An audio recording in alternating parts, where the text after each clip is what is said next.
This isn't how I expected our campaign against United cities to begin, but what we're about to do will forge an alliance that will seal our victory over Tengu. We don't have much information about the Southern Hive either, but if we can destroy their queen, the Hivers will become mindless drones and stop fighting the anti-slavers. Our platoon is divided just like before. 4 rangers, 3 runners, and the samurai guard clothed in solid steel. We'll establish a base of operations in Mourn, then march against the Queen of the South. Ryan will stay behind to lead and defend New Raleigh from any threat, if necessary. He's one of the legendary 7 liberators, and I have no doubt that he'll protect our home in our absence. I'm counting on every one of you, just as you count on me. Together, we will succeed. Let's move out. This is the beginning of the end. Once the Southern Hive is dealt with, Velemon and the Reavers are next. Your days are numbered, Tengu. Soon, we'll be coming for you. The road to Mourn was treacherous and littered with bloodthirsty beak things around every corner. Rook's platoon were far too large to sneak past them and had to stop to take care of any threat. Fortunately, their equipment was some of the best in the land. Ryan and Riven were more than professional, and wild beasts stopped being trouble ages ago. Regardless, they were careful with every beak thing and boneyard wolf pack they encountered and made sure to stick together. No soldier left behind. The boneyards were treacherous, but they had safety in numbers and overwhelmed the wild beasts. Once the path was cleared, Steve, the smallest skeleton soldier in the group, led the march as they continued to press towards Mourn before nightfall. These warriors had already confronted the legendary Bugmaster and returned victorious. Confidence was at an all-time high.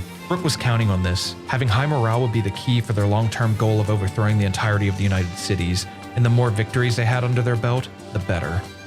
As they got closer to Mourn, they were confronted by another herd of beak things, then a massive pack of dogs.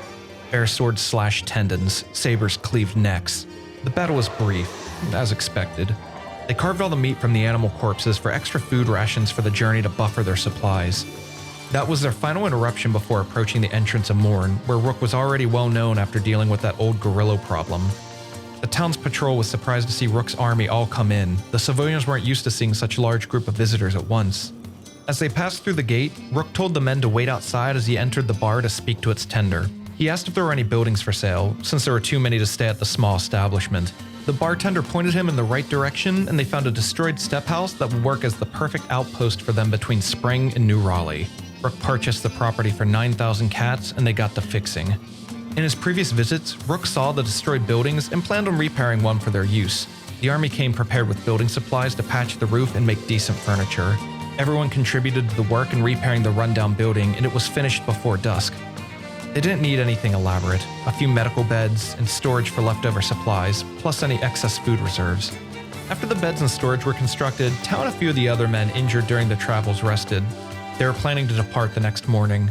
As the morning sky was painted scarlet by the rising sun, something felt wrong. The streets were too red with blood. Screams filled the air. By the entrance of Mourn, there was a gargantuan beast slaughtering the town guard, an elder beak thing. Rook yelled for the men to assemble and take it out before it razed Mourn to the ground. Clark was already caught in its path though and was left unconscious in a pool of her own blood. Purple held the line by the entrance long enough for the other rangers to fall back and the shock trooper samurai to slam it with blades. The liberators lined up around the giant beast and kneecapped its front legs. Yet, the beak thing wouldn't stop. Rear its head back, whip crack it down, and knock a soldier unconscious for what felt like hours. It was causing massive damage to the men and they were dropping like flies. In fact, with every strike, about a quarter of Rook's men were hurt badly. They continued to fall one after another, and Rook realized that they had to fall back and let the rangers shoot it down before half his men were killed. The remaining samurai fell back, but continued to distract it enough to allow the rangers to get their distance. As they led one last roaring charge, the rangers were finally able to bring it down with a flurry of bolts.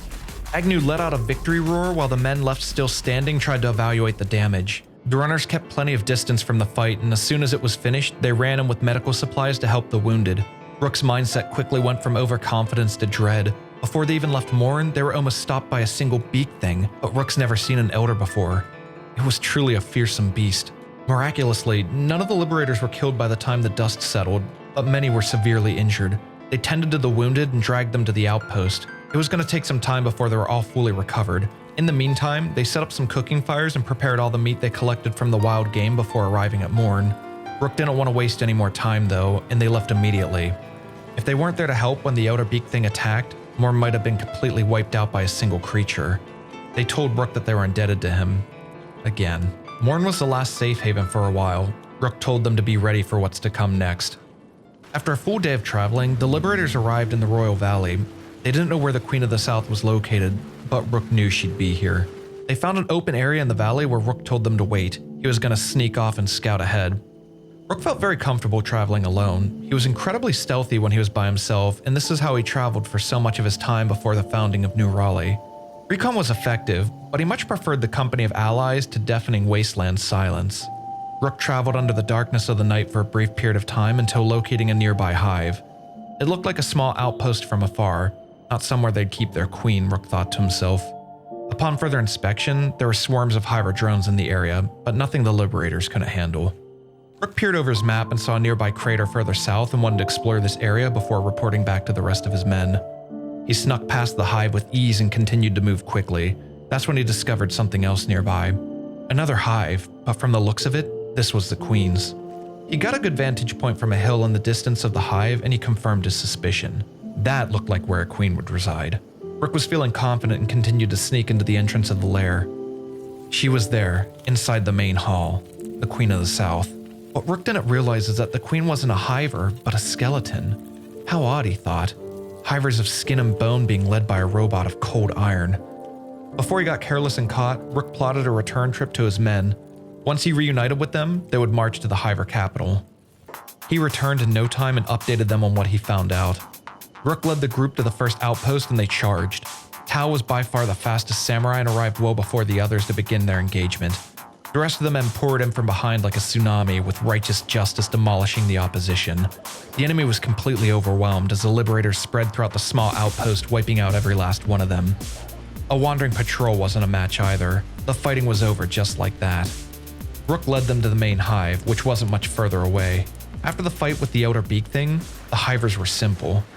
They moved quickly, yet cautiously as they approached the hive where the Queen of the South resided. They saw her lair from a distance, and as they approached, the men stopped and spotted something moving outside of the hive. Rook knew about the queen, but he didn't know there was a king. King was a massive robotic gorilla beast. No person could have constructed such a golem, Rook thought. If they were to assault the southern hive, they'd have to take out the king first. Rook wiped beating sweat off his forehead as he called for the men to follow him into the fight.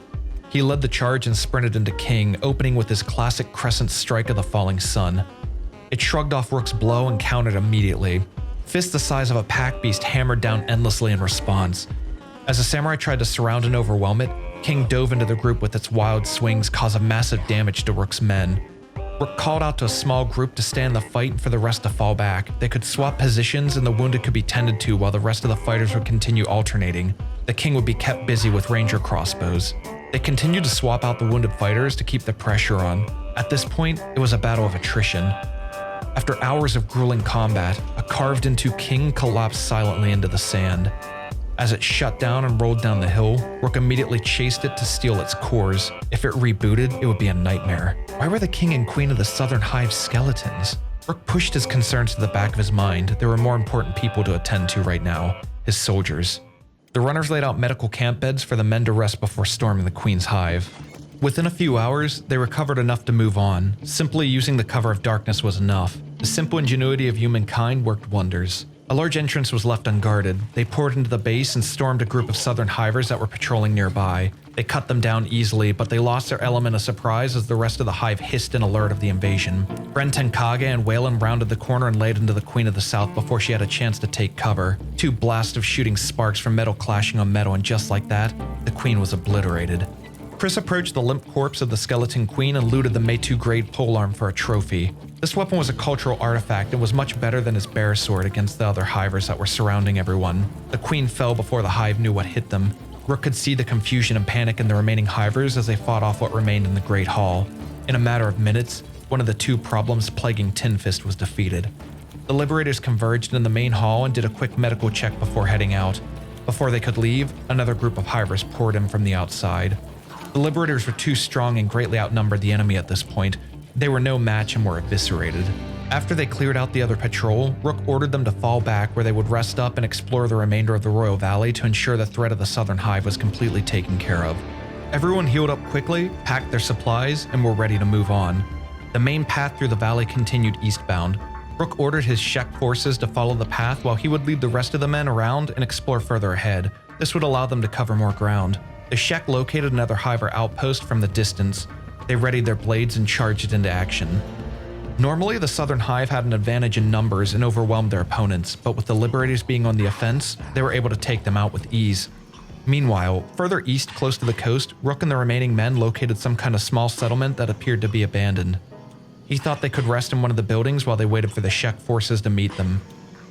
As they opened the door to the stormhouse, Rook felt a jolt of fear and rage as they were greeted by a skeleton draped in the flesh of an unknown victim, welcoming them to their human village, the Skin Bandits. Rook didn't realize they traveled this far east, a threat that was not a problem for Tin Fist and the anti-slavers, but a threat to anyone else that crossed their path. Rook knew what had to be done next. The judgment on the Reavers would have to wait.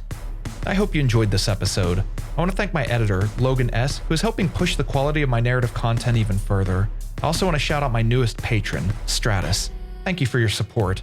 And a special thanks to all my patrons who help support the channel. I really appreciate all of you. Thanks for watching, and until next time, have a good one.